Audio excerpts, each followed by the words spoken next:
आईलैंडर्स के लिए एक खुशखबरी। अब सर्जरीज के लिए नहीं जाना पड़ेगा आप लोगों को, आइलैंड से बाहर नहीं करना पड़ेगा जरूरत से ज्यादा पैसे खर्च, क्योंकि अब अपोलो क्लिनिक 11 चरमा में आ चुका है मॉड्यूलर ओटी और आईसीयू फैसिलिटीज, जहां पर सारी सर्जरीज एंड ट्रीटमेंट अवेलेबल हैं। अब सर्जरीज के लिए पोर्ट ब्लेयर और चेन्नई के डॉक्टर्स रहेंगे आपके लिए, तो फिर घर से इतनी दूर क्यों जाए।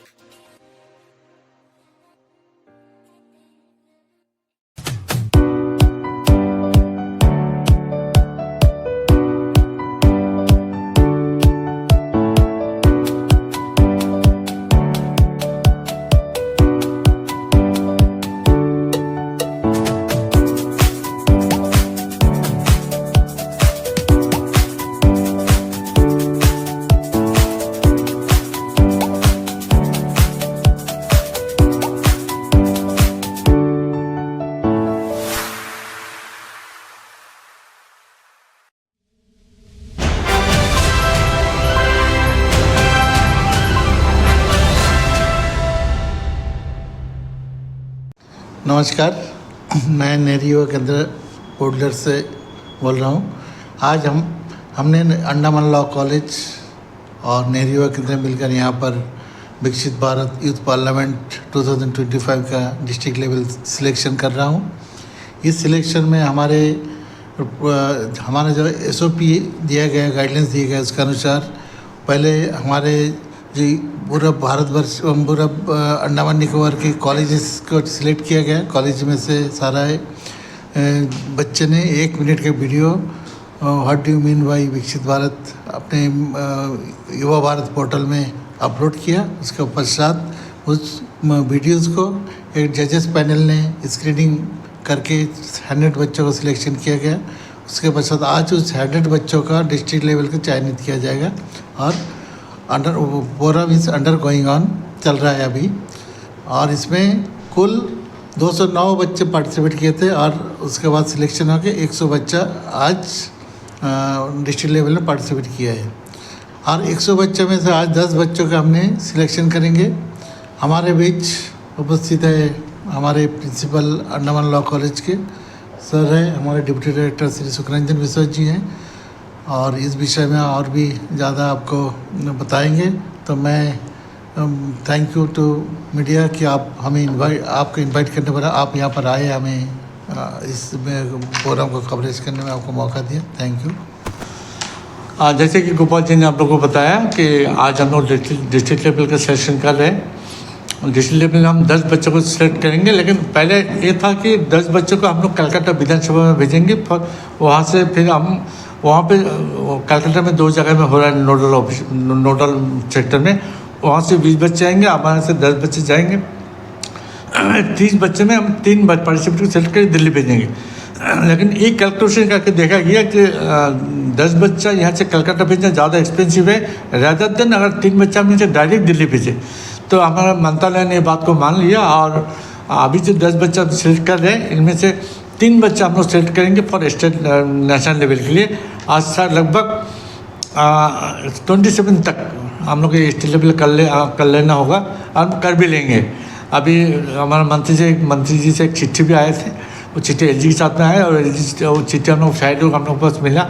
सर ने उसको प्लानिंग किए, एक मीटिंग भी किया सेक्रेटरी लेवल में, मीटिंग करके उसको प्लानिंग भी किए, प्लानिंग करके फाइल पुट अप में शायद आज शाम तक हमें ये डेट 27 तक डेट मिल जाए और वेन्यू भी मिल जाए। देन हम लोग 27 को इसको 10 जन के अंदर में 3 जन को हम लोग सेलेक्ट करेंगे फॉर स्टेट लेवल। और इन लोगों को 2 तारीख को यहाँ से दिल्ली जाना होगा और 3 तारीख को दिल्ली में ये नेशनल लेवल प्रोग्राम होगी। Thank you. तो सर ने जैसा बताया कि आपका सिलेक्शन नेशनल लेवल तक जाएंगे, उससे पहले जो हमारा जो मकसद है कार्यक्रम का, हमारी युवाओं का अंदर का जो टैलेंट है, स्किल है, उसको हमें बढ़ाना है। तो युवाओं अंडमान के बच्चों के अंदर कुछ जैसा आगे बढ़ने का एक मौका मिल रहा है, क्योंकि हमें मालूम है कि अंडमान के बच्चे सामने आने के लिए थोड़े से कतराते हैं, करते हैं, चाहिए उसके वजह से।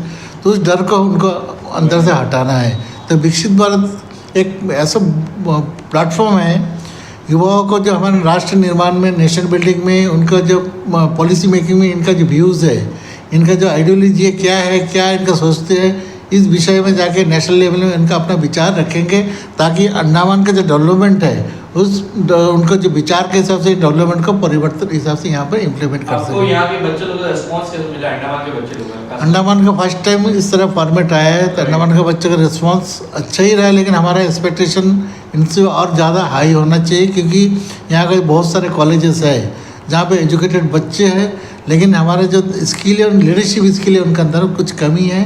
उनका अंदर लीडरशिप स्किल को सर हमें इनहेंस करना पड़ेगा। तो आपको यहाँ अंडमान के बच्चों को क्या मोटिवेट कर जाते हैं जिससे बच्चे लोग यहाँ मतलब जितने भी इवेंट्स होते हैं उसमें ज्वाइन करें?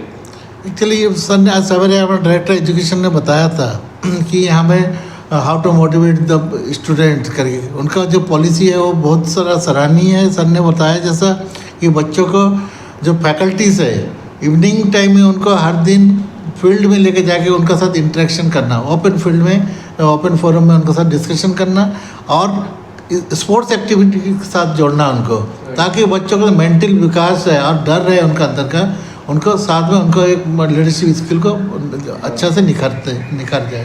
Thank you. And I am very happy to say that this program is success, a grand success at the islands level. And we could able to take this program to all the colleges, to all the students. And we have made an extensive propaganda in all the colleges, in and around in Port Blair, and also even in other islands like Maya Bandar and other colleges. And the participation of students is also more than expectation, and the program officers of National Service Scheme and the respective principals of various colleges, they encouraged the students to do and participate in the program.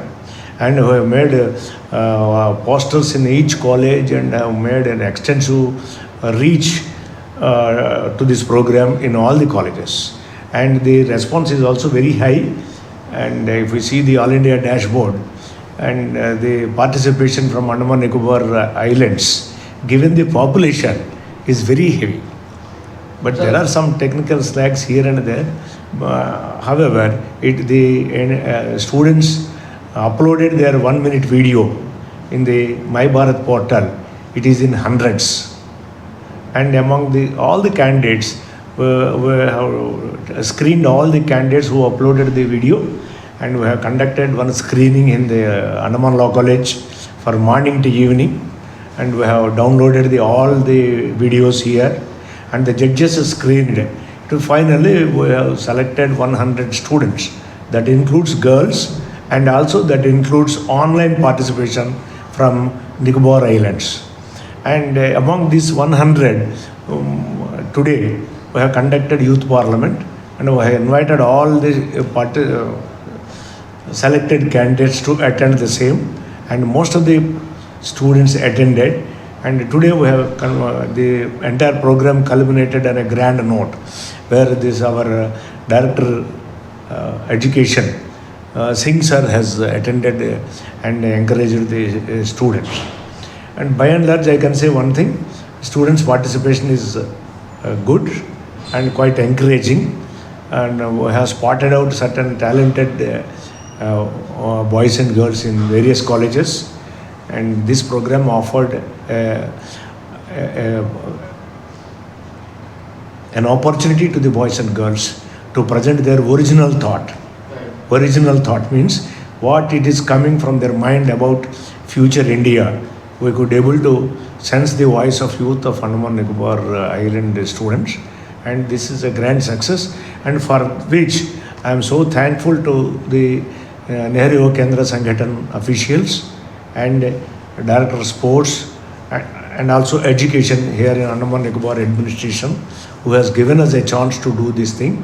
In this way, Andaman Law College could able to reach thousands of students in and around islands. And I'm so thankful to all these principals, NSS program officers, NYK officials, students who have participated in all the way. It is a business for the last 20 to 25 days. It's not a one-day business. And today you see only 100 students, but we have reached 1,000, more than thousands and thousands of students in all the colleges. Therefore, I am so happy, and we continue to do the same program in future to encourage the local talent of our youth. So anyway, in law college we will do on a regular basis, and we extend this service to others also by way of conducting some events with the help of NYK and other agencies. Thank you. आपको कैसा लग रहा है कि आपका college मतलब maximum बच्चा participate किया? आपको कैसा लग रहा है? Then normally law students will have an edge over other students because law students are trained to speak more. Therefore, normally our people will surpass others. तो जितना बड़ा बात नहीं होता पार्टिसिपेट करना बड़ा बात होता है. जितना बड़ा बात नहीं होता पार्टिसिपेट करना बड़ा बात होता है. No, the law students by their training and their choice, normally they will have an edge in presentation skills will be more. And here among girls and boys of Andaman Law College, I see that number of bright students are there. They can present well. But thing is that this is, and I'm not speaking about my students alone, but there are good number of students in other institutions also. It is for us to nurture their talent, because in this given system, the student will go for only examination, preparation, lab and other things. The personality development and presentation skills are not being encouraged at all levels. We have to do that. When only the engineering colleges and other colleges will do only at the time of a campus drive. No, it must be a regular exercise. In law college, it is regular exercise. Therefore, you won't find a boy shying away to speak on the dais. They will come and speak out. It should be a regular exercise. And, In the other hand, you can say this is a capacity building. In the other hand, you can say that this is a capacity building of leadership. एक बच्चों के leader बनने के लिए क्या क्या quality होना चाहिए, वो हम लोग इस तरह से प्रोग्राम करके उनका अंदर में एक चीज़ हम लोग डालने की कोशिश करें और वो पार्टिसिपेट करें. 2047 को देश को डेवलप करना है, इसके लिए अभी से हम लोग नेता लीडरशिप डेवलप करना पड़ेगा. हमारा भारत सरकार ये बोल रहा है 1 साल में 1 लाख लीडर हमें तैयार करना है, ताकि वो देश के बारे में क्रिएटिव सोचे, न तो नया कुछ सोचे, ताकि देश को आगे ले 2047 में देश को डेवलप करने के लिए हमें क्या क्या करना जरूरी है, उनका माइंड से क्या बात रहता है. तो ये चीज़ हम लोग करने की कोशिश करें as the support of government of India. Thank you.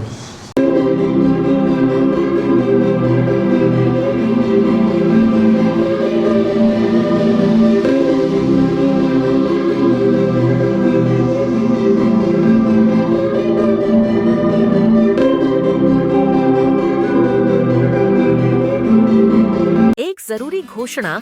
अब अपोलो क्लिनिक 11 चरमा में आ चुका है गैस्ट्रोइंटेस्टाइनल एंडोस्कोपी की सुविधा. यह सेवा सोमवार से शनिवार सुबह 8 बजे से दोपहर 2 बजे तक दी जाएगी. गैस्ट्रोइंटेस्टाइनल एंडोस्कोपी एक ऐसी प्रक्रिया है जिसमें डॉक्टर एक पतली ट्यूब के जरिए आपके पेट और आंतों के अंदर झांकते हैं. यह ट्यूब एक कैमरे से जुड़ी होती है, जिससे डॉक्टर आपकी पाचन नली की समस्या को देख और समझ सकते हैं. ये प्रक्रिया पेट और आंतों की प्रॉब्लम को जल्दी और सही तरीके से पहचानने में हेल्प करती है, जिससे इलाज आसान हो जाता है.